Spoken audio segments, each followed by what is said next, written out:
અરે કાકા, ચાલો ચાલો. કેમ, થાકી ગયા કે શું? અરે બેટા, તબિયત બરાબર નથી. કેમ, શું થયું? અરે બેટા, એક તકલીફ હોય તો કહું ને. બ્લડ પ્રેશર, હૃદય રોગ, ડાયાબિટીસ. તો દવા તો ચાલુ હશે ને? અરે બેટા, ઘણાય દવાખાના ફેરવી નાખ્યા પણ. અરે કાકા, તમારે ક્યાંય જવાની જરૂર નથી.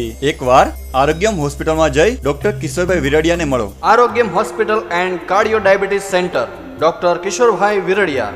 આ હોસ્પિટલમાં અત્યાધુનિક મશીનરી જેવી કે હૃદયની સોનોગ્રાફી માટેનું ઇકોકાર્ડિયોગ્રાફી મશીન, હૃદય માટે પટ્ટા પર દોડવાની તપાસ એટલે ટ્રેડમિલ ટેસ્ટ મશીન, કાર્ડિયોગ્રામ, ડાયાબિટીસની તપાસ માટેનું ગ્લુકોમીટર, લોહીમાં ઓક્સિજન માપવા માટેનું મશીન તથા હોસ્પિટલમાં વિશાળ વેઇટિંગ એરિયા, ડિલક્સ તથા સેમી સ્પેશિયલ રૂમોની સુવિધા અને વિશાળ હવા ઉજાસયુક્ત જનરલ વોર્ડ સાથે 24 કલાક મેડિકલની સુવિધા. દરેક પ્રકારના તાવ જેવા કે મેલેરિયા, ડેન્ગ્યુ તથા કિડની, લીવર અને મગજના રોગોના નિષ્ણાંત. તો હૃદય રોગ અને ડાયાબિટીસ માટેની શ્રેષ્ઠ હોસ્પિટલ એટલે આરોગ્યમ હોસ્પિટલ. મેડિક્લેમની સુવિધા. તો એકવાર મુલાકાત લો doctor Kishorbhai Viradiya, Arogyam hospital and cardio diabetes centre, 4થો માળ, શુભમ આર્કેડ, સરથાણા જગત નાકા, વરાછા રોડ, સુરત.